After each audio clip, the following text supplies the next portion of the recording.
How to dice and fine dice an onion like a pro. Start by getting an onion. It doesn't have to have the papery skin removed like mine. This is just how they come where I buy them. Slice in half through the root end. Lay onto the flat cut sides and take off the tops. Then peel off the outside layer of flesh. This is one of the most important steps. This layer is a little dry and leathery and tends to burn when cooking. But don't waste it. Throw it in your freezer with the other bits of vegetable trim and save it for a stock. Rotate the onion so the root is facing away from you. Then, slicing in the same direction as the lines of the onion, start to slice across but not all the way through to the root like this. Spin 90 degrees and make 2 horizontal cuts into the onion.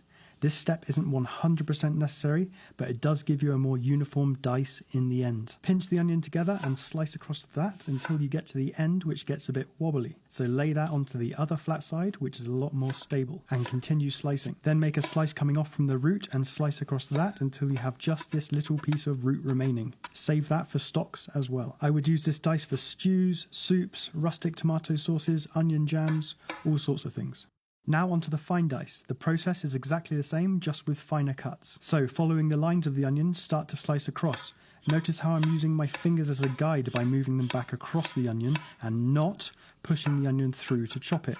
I see a lot of people chopping like this online, and it's an easy way to lose a fingertip. Now make some horizontal cuts in. This time I'm doing 4 cuts. Once again, this is optional, but it does give a much more consistent result. You always get some bits that fall out, just put them to one side and chop them separately. Pinch together and start to chop across, just making more cuts to get a finer dice. When it starts to get a bit unstable, flip it onto the flat side and continue slicing.